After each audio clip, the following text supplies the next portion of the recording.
మీరు ఇంజనీరింగ్ చేశారా? జాబ్స్ కోసం సెర్చ్ చేస్తున్నారా? 3600 మందికి పైగా స్టూడెంట్స్ కి జాబ్స్ వచ్చేలా చేసిన code Gyan 100 days software course లో జాయిన్ అవ్వండి. మీ కెరియర్ ని బిల్డ్ చేసుకోండి. నమస్తే రామ్ సార్. నమస్తే అండి. సార్, మనిషి ఇంకొక మనిషి దగ్గర ఎక్స్పెక్ట్ చేసేది వాల్యూ సార్. ఎప్పుడైతే ఇంకొక మనిషి ఒక మనిషికి విలువిస్తూ ఉంటుంటారో ఆ మనిషితో జీవితాంతం ట్రావెల్ చేయడానికి సిద్ధంగా ఉంటూ ఉంటాం. కొన్ని సందర్భాల్లో కొన్ని రిలేషన్స్లో మనం చూస్తూ ఉంటాం, ఒక మనిషి ఇంకొక మనిషికి వాల్యూ అనేది ఇవ్వరు, కానీ ప్రయత్నిస్తూ ఉంటాం. సరే, అర్థం చేసుకోవడానికి టైం పడుతుందేమో, మన విలువ ఏదో ఒక రోజు తెలుస్తుంది అని ప్రయత్నిస్తూ ఉంటాం ఆ బంధంలో ఇంకా సస్టైన్ అవ్వడానికి. కానీ మనం అనుకుంది అక్కడ దొరకదు. వాల్యూ లేని దగ్గర అసలు ఏ విధంగా ఉండగలము, దాన్ని ఏ విధంగా మేనేజ్ చేయాలి, ఏ విధంగా చూడొచ్చు అంటాం దాన్ని. అసలు విలువ అనేది చాలా అవసరం మనిషికి. అది ఇచ్చే వెయిటేజ్ అంతా ఇంత కాదు. ఒక మనిషి ఆ వాల్యూ అనేది చాలా గొప్పది సార్. దాని విలువ తెలిసినప్పుడే తెలుస్తుంది మనకి వాల్యూ అనేది ఎంత గొప్పది అనేది. ఒకసారి దాని గురించి. మంచి క్వశ్చన్ అండి. విలువ అన్నది పర్సనలైజ్డ్. అంటే నేను ఎంత విలువ ఇస్తానో దాన్ని మెజర్ చేయలేము, మీరు దానికి ఎంత విలువ ఇస్తారో కరెక్ట్గా మెజర్ చేయలేము. విలువ అన్నది కేవలం వ్యక్తిగతమైంది.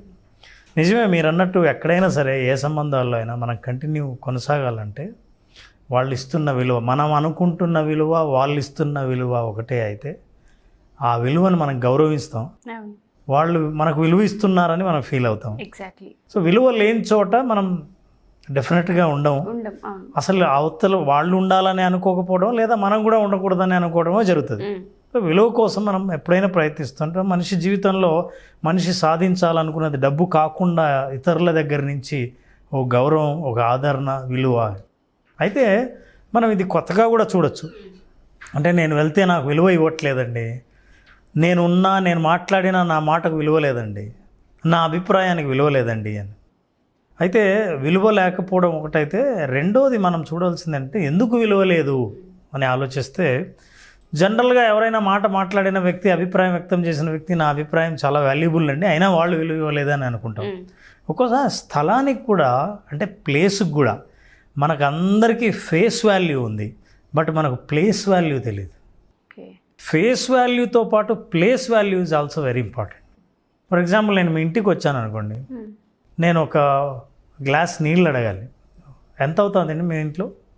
నేను మీ ఇంటికి వచ్చి ఒక గ్లాస్ నీళ్ళు తాగితే ఎంత ఛార్జ్ చేస్తారు? ఛార్జ్ ఏం చేయం సార్, అసలు నీళ్ళు ఇస్తారు అంతేగా. నేను ఒక హోటల్కి వెళ్ళి నీళ్ళు తాగాలనుకుంటున్నాను, ఖచ్చితంగా మనం అక్కడ పే చేయాల్సిన అవసరం ఉంది. ఇదే వాటర్ బాటిల్ నేను ఒక 5 స్టార్ హోటల్లో కొంటాను, దాని విలువ అక్కడ మారుతుంది. ఇదే వాటర్ బాటిల్ సేమ్ బ్రాండు ఎడారిలో ఎవ్వరూ లేని చోట ఒక వ్యక్తి వాటర్ బాటిల్ అమ్ముతున్నాడు, అక్కడ కొంటాను. వాటరే, అన్ని చోట్ల వాటరే, దాని విలువ ఎలా ఉంటుంది? డిమాండ్ ఎక్కువ ఉంటుంది. చివరిగా ఓ వ్యక్తి చేతిలో ఆస్తి కాగితాలు ఇలా ఉన్నాయి, చేతిలో ప్రాణం పోతోంది, అవతల వ్యక్తి చేతిలో ఒక గ్లాసు వాటర్ ఉంది, ఓ లీటర్ వాటర్ బాటిల్ ఆ వ్యక్తి చేతిలో ఉంది. ఈ పేపర్లు ఇస్తే నేను ఈ వాటర్ ఇస్తా, ఈ వాటర్ తాగితే బ్రతుకుతావు, వాటర్ తాగకపోతే బ్రతకవు. నీకు ఈ ఆస్తి కాగితాలు నాకు ఇస్తే నేను ఈ నీళ్ళ బాటిల్ నీకు ఇస్తాను. ఇప్పుడు నీళ్ళ విలువ ఎంత? ఆస్తి కంటే ఎక్కువ. సో ఇదే నీళ్ళు ఎక్కడున్నాయి అన్నది చాలా ఇంపార్టెంట్. విలువ లేదని అనుకున్న వ్యక్తులు మీ అభిప్రాయాన్ని ఎక్కడ వ్యక్తం చేస్తున్నారు, మీరు ఎక్కడున్నారు అన్నది చాలా ఇంపార్టెంట్. ఓ ఫాదరు ఏం చేశాడంటే, డాటర్, ఆ అమ్మాయి డిగ్రీ పాస్ అయింది, నువ్వు అనుకున్నట్టు పాస్ అయ్యావు, నేను ఎక్స్పెక్ట్ చేసినట్టు పాస్ అయ్యావు, కాబట్టి నీకు ఒక గిఫ్ట్ ఇద్దాం అనుకుంటున్నా. నాదే ఒక పాత కారు ఉంది, ఆ పాత కారు నీకు ఎట్లాగో కొత్త కారు కొనిచ్చే ముందు కొన్నాళ్ళు పాత కారు వాడు. ఒకవేళ నువ్వు కొత్త కారు కొనాలనుకుంటే దీని విలువ ఎంత వస్తుందో చూద్దాం, వెళ్ళి ఒక ఓల్డ్ మెకానిక్ షాప్లో దీని విలువ ఎంత ఉంటుందో అడుగును. సరే, వెళ్ళి అడిగిందాను. అయితే ఆ కొత్త కారు వాల్యూ కంటే ఒక 20% మాత్రమే, అంటే 80% లేకుండా తగ్గించేసి ₹1,00,000 ఇస్తాం దీనికి అన్నాడు. ₹1,00,000 ఇస్తానంటే, ఓహో అలాగా అని ఇంటికి వచ్చి వాళ్ళ నాన్నతో చెప్పింది, నాన్న నీ కారు ఓల్డ్ కారుకి 1 lakh ఇస్తా అన్నారు అని. ఓ అలాగా. అయితే ఇప్పుడు వెళ్ళి బ్రోకర్ షాప్ ఉంటుంది కదా, ఎవరైనా తనఖా పెట్టే షాప్, మీరు ఏదైనా వస్తువు తనఖా పెట్టి తీసుకొస్తారు, అక్కడికి వెళ్ళి ఈ కారు వాల్యూ అడుగు అన్నాడు. చూసి వాడు అప్పు ఇవ్వాలిగా, మీరు ఒక వస్తువు పెడితే అప్పు ఇవ్వాలి. ఆ వస్తువు చూసి ఇదే పాత కారు ఉన్నట్టుంది కదా, దీనికి ఏం వాల్యూ వస్తుంది, నేను 30,000 ఇస్తా అన్నాడు. మళ్ళీ ఇంటికి వచ్చి నాన్న ఇట్లా 30,000 ఇస్తా అన్నారు. సరే రేస్ క్లబ్ ఉంది, ఆ రేస్ క్లబ్ కార్ల రేస్ క్లబ్ దగ్గరికి వెళ్ళి క్లబ్ మెంబర్స్ అందరూ ఉంటారు, వాళ్ళ దగ్గరికి వెళ్ళి ఈ కారు ఉంది అమ్ముతా అని చెప్పు అని అన్నాడు. అక్కడికి వెళ్ళి రేస్ క్లబ్ దగ్గరికి నా కారు ఉంది అమ్ముతాను ఎంత ఇస్తారు అని అన్నాడు. అరే ఈ కారా, ఓల్డ్ కారు, ఈ మోడల్, అసలు ఈ మోడల్ దొరకనే దొరకదు, నా దగ్గర కలెక్షన్ అంతా ఉంది, దీనికి 22 లక్షలు ఇస్తా అన్నా అంటాడు. ఇప్పుడు చెప్పండి కారు వాల్యూ ఏంటి అసలు? స్థలం మారింది సార్, స్థలం మారింది, ప్లేస్ మారింది. నిజం చెప్పాలి, ఎక్కడ ఉండాలో అక్కడ, మీరు ఎక్కడ మాట్లాడాలో అక్కడ మాట్లాడకపోతే, అనవసరంగా మాట్లాడితే విలువైన సలహా వృధా అయిపోతుంది. ఎగ్జాక్ట్లీ. ఉదాహరణకి ఒక సోషల్ ఎక్స్పెరిమెంట్ జరిగిందండి చాలా ఇంట్రెస్టింగ్గా. వాషింగ్టన్ డీసీ అమెరికాలో ఒక సబ్వే ట్రైన్లో పొద్దున్నే ఓ వ్యక్తి మూలన ఓ వయలిన్ వాయిస్తూ కనిపించాడు. వైలిన్ వాయిస్తున్నాడు. జనాలు అందరూ ట్రైన్లు రైల్వే స్టేషన్కి వస్తున్నారు, వాళ్ళ ఆఫీసులు టైం అయిపోయింది, హడావిడిగా ఉన్నారు, ఫ్యామిలీలు, పిల్లలు, ఆడవాళ్ళు, మగవాళ్ళు, ఎవరు పడితే వాళ్ళు కొన్ని వేల మంది రైల్వే స్టేషన్లో అటు ఇటు వెళ్తున్నారు. ఆ వ్యక్తి వైలిన్ వాయిస్తూనే ఉన్నాడు. వాయిస్తుంటే ఒకరిద్దరు ఆగారు, ఏంటి పొద్దున్నే ఆయన వాయిస్తున్నాడే అని. మొత్తం 1400 మంది ఆయన క్రాస్ అయ్యారు 45 మినిట్స్లో. ఆయన వాయిస్తూనే ఉన్నాడు. 4 మాత్రం నిలబడి చూశారు 2 నిమిషాల పాటు. ఒక 6 మంది తన జేబులో ఉన్న చిల్లర తీసేసి డబ్బులు వేశారు. ఇంకా కొంతమంది అలా వెళ్తూ అంటే ఆగకుండానే అలా వెళ్తూ అలా చూస్తూ వెళ్ళారు. 2 పిల్లలు మాత్రం వెళ్తూ ఉంటే వాళ్ళ మదర్ తీసుకెళ్తుంటే ఆగి వాళ్ళ మదర్తో వెళ్లకుండా ఆ సంగీతం వింటూ అట్లే ఆగిపోయారు. సో ఇవన్నీ రికార్డ్ చేశారు. ఇదో సోషల్ ఎక్స్పెరిమెంట్. టైం అయిపోయింది, 45 నిమిషాల టైం అయిపోయింది. నిజం చెప్పాలంటే అక్కడ ఏం జరిగిందంటే, జోషువా బెల్ అని ప్రపంచంలోనే అత్యంత ఫేమస్ వయలినిస్ట్ అతను అక్కడ నిలబడి వయలిన్ వాయిస్తున్నాడు. ఎక్స్పెరిమెంట్ చేయడానికి రైల్వే స్టేషన్ దగ్గర వయలిన్ వాయిస్తున్నాడు. అతను ఎంత కాస్ట్లీ అంటే, అంతకుముందు కరెక్ట్గా వారం రోజుల ముందు ఆయన ఒక పెద్ద కన్సర్ట్ ఇచ్చాడు, ఒక పెద్ద ప్రదర్శన ఇచ్చాడు. ఆ ప్రదర్శనకి దాదాపు 16 రోజుల ముందర టికెట్లన్నీ అమ్ముడుపోయి మొత్తం బ్లాక్ అయిపోయింది. యాన్ యావరేజ్ టికెట్ ఖరీదు $100. $100 ఇచ్చి చాలామంది అటెండ్ అవ్వడానికి టికెట్లు ఆల్రెడీ కొనేసిన అంత బిజీ పర్సన్ అక్కడికి వచ్చి వాయిస్తుంటే ఎవరు పట్టించుకోలేదు. ఆయన మొత్తం కలెక్షన్ అందరూ చిల్లరేస్తే వచ్చింది $32. అసలు ఎవరూ పట్టించుకోలేదు. పట్టించుకున్న వాళ్ళు ఒకరిద్దరు అలా ఊరికే చూశారు. అంటే ఈ సంగీతం ఇంకా తమాషా ఏంటంటే, ఆయన వాయించినవి 6 పాటలు వాయించాడు, క్లాసికల్ సాంగ్స్. ఈ 6 పాటలు కొత్తగా ట్యూన్ చేస్తే సూపర్ హిట్ అయినవి. అందులోని ఈయన క్రియేట్ చేసిన ఒక సాంగ్ ఆయన ఎంతకు అమ్మాడో తెలుసా? మీరు ఆశ్చర్యపోతారు. 28 కోట్లకు అమ్మాడు. దాన్ని ఫ్రీగా అక్కడ వాయించాడు. ఎవరు పట్టించుకోలేదు, వెళ్ళిపోయారు. సార్ అంటే మనం ఉన్న ప్లేస్ని బట్టి కూడా మన వాల్యూ అనేది ఉంటుంది. ఇప్పుడు నిజం చెప్పాలంటే 2 రకాలుగా ఇది ఆలోచించాలి. ఏంటంటే, అంత విలువైన మ్యూజిక్ని మనం బిజీ జీవితంలో అసలు కనీసం కాసేపు ఆగి ఆస్వాదించే మనిషే లేడా? అవును. మన జీవితాలు ఎంత బిజీ అయిపోయాయంటే, ఒక శ్రావ్యమైన సంగీతం వస్తుంటే, ఆ ప్రకృతిలో అందం కనిపిస్తుంటే, ఓ పక్షి కూత కూస్తుంటే, ఒక చిన్న కుక్కపిల్ల ఆడుకుంటుంటే, పిల్లలు సరదాగా మాట్లాడుతుంటే ఆగి ఆ దృశ్యాన్ని ఆస్వాదించే పరిస్థితి లేదు. మనం ర్యాట్ రేస్లో ఉంటున్నాము.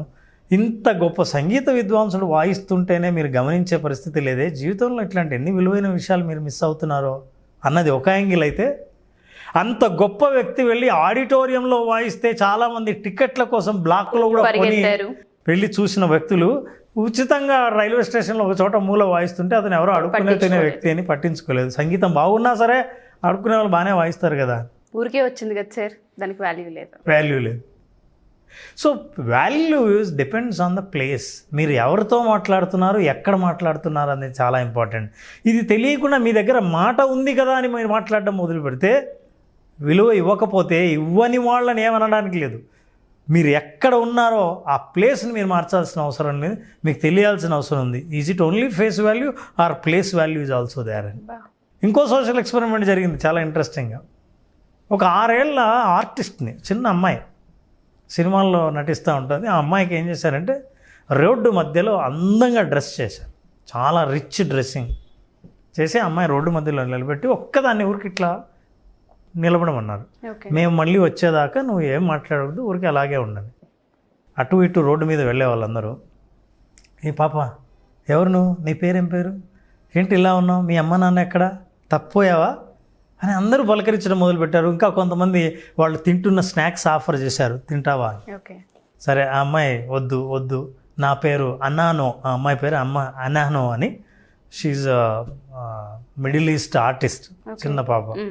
సో అందరూ అట్లా అడిగారు. 45 minutes ఎంక్వైరీ చేసిన వాళ్ళందరినీ చూశారు. ఆ తర్వాత ఆ అమ్మాయిని పిలిచి మేకప్ వేసి మార్చి ఒక పేద పిల్ల, అడుక్కునే పిల్లలాగా ఆ అమ్మాయిని పాత బట్టలు వేసి మళ్ళీ అదే చోట నిలబెట్టారు. దాదాపు 1 hour ఒక్కరి దగ్గరికి రాలేదు, ఎవ్వరూ అడగలేదు. దారుణం సార్ ఇది. ఇదే అమ్మాయిని ఏం చేశారంటే రెస్టారెంట్కి తీసుకెళ్లారు. మళ్ళీ రిచ్ డ్రెస్సింగ్ వేసి ఊరికే రెస్టారెంట్లోకి వదిలేరు. అట్లా నీకు ఎక్కడ ఇష్టం అయితే అక్కడ వెళ్ళమని. ఆ అమ్మాయి అటు ఇటు వెళ్ళి ఒక టేబుల్ దగ్గరికి 2 టేబుల్ దగ్గరికి వెళ్తే వాళ్ళు తింటావా అని వాళ్ళు తినేది ఆ అమ్మాయికి ఆఫర్ చేశారు. అవును, ఎక్కడ కూర్చున్నారు మీ పేరెంట్స్ అని అడిగారు. కూర్చో, పక్కన కూర్చో అని చాలా ప్రేమగా పలకరించారు. ఆ డ్రెస్ చూసి, ఆ క్యూట్నెస్ చూసి చాలామంది పలకరించడానికి ప్రయత్నం చేశారు. ఇప్పుడు అదే అమ్మాయిని మళ్ళీ రమ్మని 1 hour తర్వాత ఒక అడుక్కునే పాపలాగా మేకప్ చేసి, డ్రెస్ కూడా చాలా చిరిగిపోయిన డ్రెస్ వేసి రెస్టారెంట్లో వదిలారు. ఆ అమ్మాయి అటు ఇటు వెళ్ళింది. చిన్నపిల్ల ఏం తెలియదు, నటిస్తున్నా అనుకుంది. ఎవరో తినే వ్యక్తి హలో అని పంపించారు. దూరంగా వెళ్ళగొడితే ఆ పాప చాలా బాధపడుతూ నేను ఇంకేం యాక్ట్ చేయనని ఏడ్చుకుంటూ వచ్చేసింది. ఈ సోషల్ ఎక్స్పెరిమెంట్లో చాలామంది దగ్గరికి రానివ్వలేదు, అసలు పక్కన ఉన్నట్టు కూడా గుర్తించలేదు. అసలు ఈ రెస్టారెంట్ వాళ్ళు వీళ్ళందరినట్టు అలా చేస్తున్నారు అన్నట్టు చూశారు. సేమ్ అమ్మాయే. ఇప్పుడు మనం ఇంకొక యాంగిల్ దీంట్లో చూడాల్సింది ఏంటంటే, ఇట్లా మనం ఎన్ని ఇగ్నోర్ చేస్తున్నామో మనకు తెలియకుండా, అంటే మన పర్సెప్షన్ వాల్యూ అనేది బయటకున్న అపియరెన్స్కి ఇస్తున్నామా, దేనికి వాల్యూ ఇస్తున్నామా, ఇలాంటివి మనకు ఏది వాల్యూ మనకు తెలియకపోతే అనవసరమైన దానికి ఎక్కువ వాల్యూ, ఇవ్వాల్సిన దానికి అసలే ఇవ్వకపోవటం వల్ల జీవితంలో చాలా మిస్ కోల్పోతుంటాం. అది ఇచ్చే స్టేజ్లో ఉన్నప్పుడు. కానీ తీసుకునే స్టేజ్లో ఉన్నప్పుడు మనం మన వాల్యూని ఎక్కడ కోరుకుంటున్నాం అన్నది important. Is it right place to expect? మీరు ఇలా ఈ ప్లేస్ కాకుండా మీరు వాల్యూని ఎక్స్పెక్ట్ చేసే అవతల రాకపోతే మీరు బాధపడడానికి లేదు, అది మీరే తప్పు. You are at wrong place. So right ప్లేస్లో అంటే ఆ సమయం వచ్చేంత వరకు ఎదురు చూడండి, ఆ ప్లేస్లో మీరు ఎక్స్ప్రెస్ చేసేంత వరకు ఎదురు చూడండి, మీకు సరైన ఆడియన్స్ ఉన్నంత వరకు ఎదురు చూడండి, అప్పుడు మీరు ఎక్స్ప్రెస్ చేయండి. మీ ఎక్స్ప్రెషన్కి, మీ పర్ఫార్మెన్స్కి, మీ టాలెంట్కి వాల్యూ అప్పుడు దొరుకుతుంది. Thank you Ram sir. చాలామంది మనకి వాల్యూ ఇవ్వాలని కోరుకుంటూ ఉంటాం, వెంపర్లాడుతూ ఉంటారు. ఒక మనిషి దగ్గర నుంచి ఎప్పుడైతే మనకు అది దొరకదో వదులుకోలేము, మనం ఇది అని ప్రూవ్ చేసుకునే ప్రయత్నం చేస్తూ ఉంటాం. కానీ ఆ ప్లేస్ని మార్చాలి, మన అపీరియన్స్ని మార్చాల్సిన అవసరం ఉంది. లేదా మనమే పక్కకెళ్ళి మన వాల్యూ ఇక్కడ కాదు, మనది ఇది కాదని తెలుసుకోవాల్సిన అవసరం ఉంది. ఇప్పుడు మీరు ఒక వజ్రం తీసుకెళ్ళి బస్ స్టాండ్లో ఎక్కడైనా వజ్రం అండి అని అమ్మితే పిచ్చోళ్ళ చూస్తారు. అది గాజురాయి అనుకుని దానికి ఎంత అంటే ఓల్డ్ సిటీలో ఎంత రేటు ఉంటుందో అది ఇస్తారు. దీన్నే వెళ్ళి మీరు ఒక ఎగ్జిబిషన్లో పెట్టి వేలం వేస్తే కోట్లల్లో పలుకుతుంది. అంతే. ఇప్పుడు మీరు వజ్రం అయితే మీరు ఎక్కడున్నారో ఒకసారి ఆలోచించుకోండి. రామ్ సార్, వాల్యూ గురించి మాట్లాడితేనే ఇంత పెద్ద హిస్టరీ ఉందని అర్థమవుతుంది, మనం ఇన్ని నేర్చుకోవాలని తెలుస్తుంది. ఆర్ట్ ఆఫ్ విజువలైజేషన్ త్రూ ఎవరైతే మానసికంగా ఇబ్బంది పడుతూ ఉంటారో, మనకి వాల్యూ లేదని బాధపడుతూ ఉంటారో, వాళ్ళందరూ వాళ్ళ వాల్యూని పెంచుకోవాలన్నా ఏ విధంగా అంటారు? ఈ ఆర్ట్ ఆఫ్ విజువలైజేషన్ వాళ్ళకి ఏ విధంగా హెల్ప్ అవుతుంది అంటారు? అసలు తప్పకుండా విజువలైజేషన్ ఏంటంటే మనల్ని మనం ఎలా చూస్తున్నప్పుడు వాల్యూ అనేది ఇతరులు ఇచ్చేది, కానీ ఇతరులు ఎలా ఇస్తున్నారు అనే ముందు మనకు మనం ఎంత వాల్యూ ఇస్తున్నాం అన్నది చాలా ఇంపార్టెంట్.